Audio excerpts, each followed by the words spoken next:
So we are here, Susan, Stanley, and to talk about the real truth behind the den of thieves. And we actually, if you've watched my previous video, you already know the truth. But we just thought we would talk about it together and also give Stan the opportunity to share things from his point of view. So, first of all, we'd like to thank everybody for the phenomenal response and the kindness and the caring comments that people shared with us. They're all wonderful. I read most of them to you, didn't I, Stan?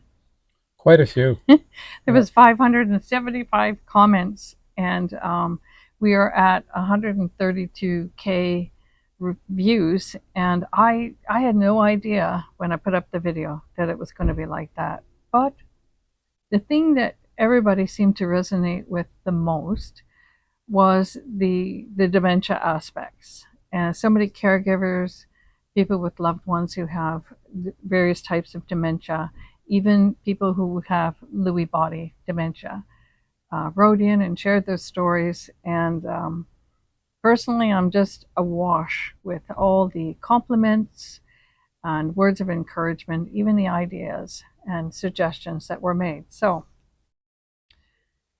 what I realized is there are so many people walking the same path.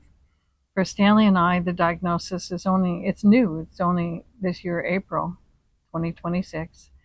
And we're still navigating our way through it, isn't that right? Yeah, and the diagnosis is due with a certain chemical or chemicals in the brain. Maybe you could explain that. Oh, we all have proteins in our brain, but in Stanley's or Lewy body situations, there are clumps of proteins that are gathering around the brain in various spots, and it's kind of disrupting or interrupting the way the cognitive features, being able to process, like reason logically, and yet there's fluctuations in it all. So there's times where Stanley's just Stanley. You are just you're not yourself right now, aren't you? Thank God. And then there's times where actually sometimes he doesn't know me, or he's trying to confirm that I'm Susan Johnston. And that's kind of a mild hallucinatory state. But then when we were camping, there was a more severe state where we had a fire going, and I had to go to the washroom. I went to the comfort station. It was a very short walk, right? Short walk between our campsite and the comfort station, the washrooms. Right.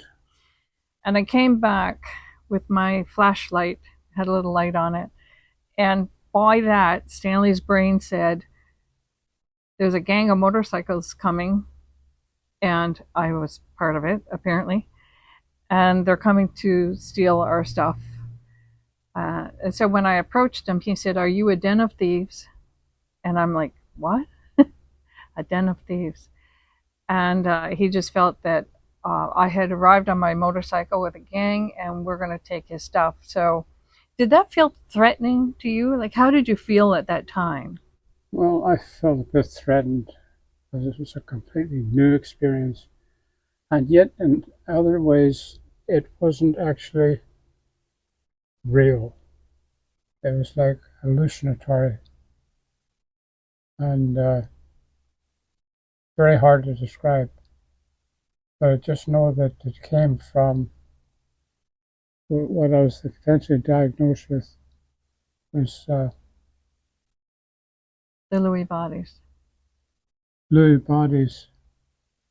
That has an effect on some people in different ways, but most of the effects are somebody's supposed to be there. You might hear the voice, but when you look closely, there's nobody there. And that will repeat itself over and over. But it was worse in the beginning, and now well, we've got some good news anyway. So, what Stanley is actually leading to and referring to is that when we received the diagnosis, and it was done by a team of people, and the doctor came along and she said, "Okay, I have to tell you that you have Lewy bodies." And then they give us a sheet explaining what it's all about and certain ways that we can manage it. And I remember at the very end of that sheet, it said little to no alcohol.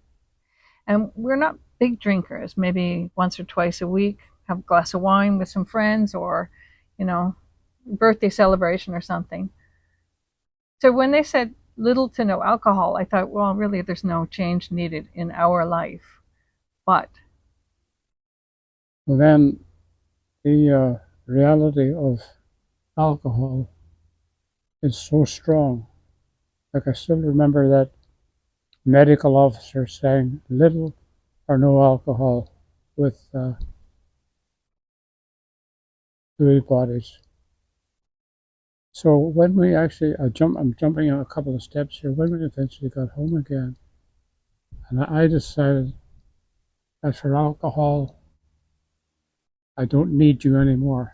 And from that day onward, I never had a drop, except, of course, it's not except, but it's a substitute for zero alcohol in beer because there's actually no alcohol in it. But the change was so great that I haven't had an illusion like that since. And everything's quiet, even when I have an effect in the middle of the night, wake me up. And now that is all gone. As far as I can tell, after 2 weeks of no alcohol, zero alcohol, we're living almost a normal life. Now, there's a lot of medical questions behind that, and doctors to consult, but you know in your own soul what's actually happening. I feel so much brighter, and although I do feel bit of weakness from the physical side, which can be one of the symptoms, yeah. but anyway, take it away. When we were camping, that particular night that brought on the severe hallucination, in the afternoon we had a picnic lunch and we had a generous glass of wine, and that was it. But apparently that was enough to tip it over. And this is really from our experience. Because we've noticed, as Stanley mentioned, if there's no alcohol on board at all, he sleeps better. Previously, he was getting up in the night. He had to go check with his flashlight in the house to find out how many people were in the house. Who were kids being dropped off? You know, teenagers were invading the house and taking over, and so far he hasn't had that. Yes, when we wake up in the morning from these illusions, there's nobody been there. Never mind not being there, there's nobody's been there. So it's really a stark uh, reminder of the reality of these drugs. So the two main characteristics that highlight Lewy bodies, I guess, or help them diagnose it.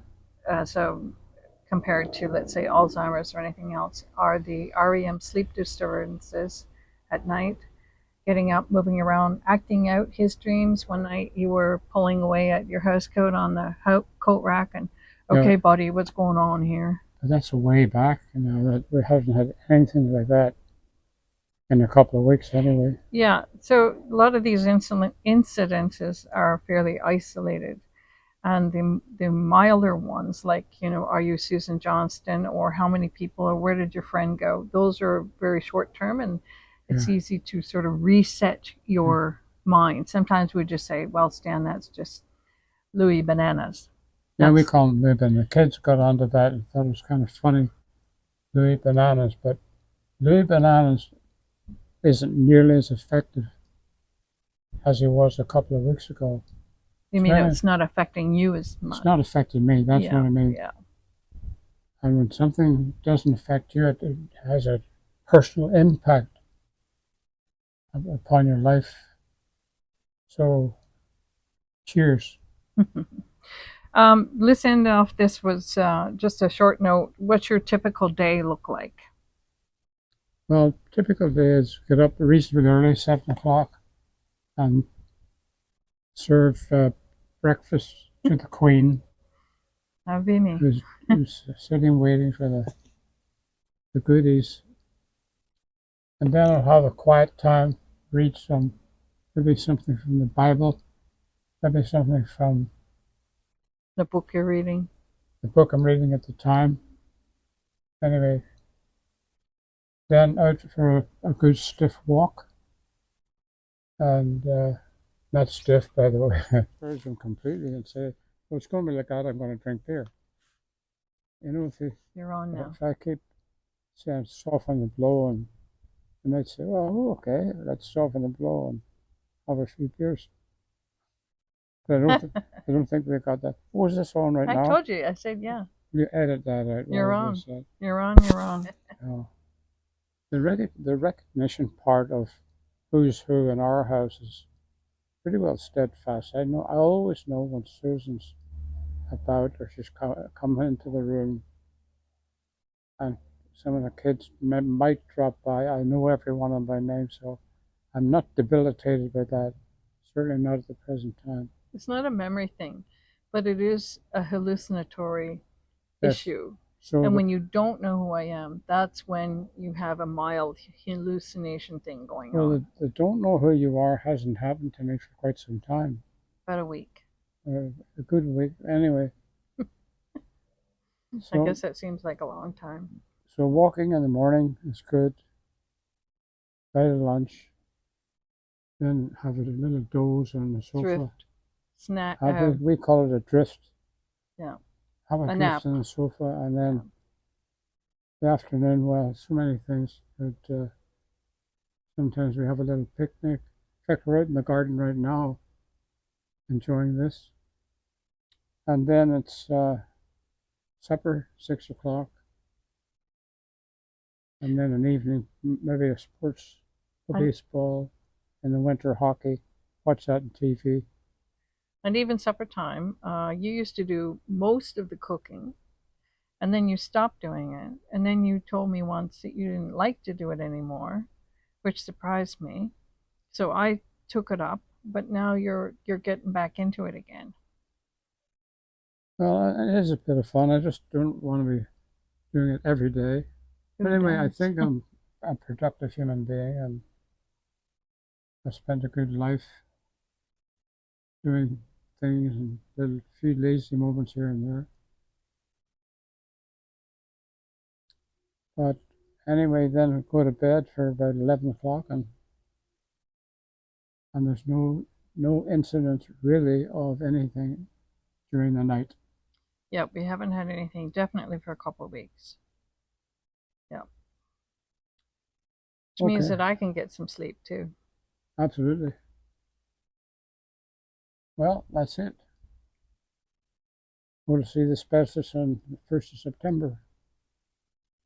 On August 10th, we meet with our doctor, who's also our friend and used to work with Stanley. And there may be some medication that can help with the hallucinations, the more severe ones. Okay. All the best. I hope you never meet Lewy. Yeah. Want to press the button?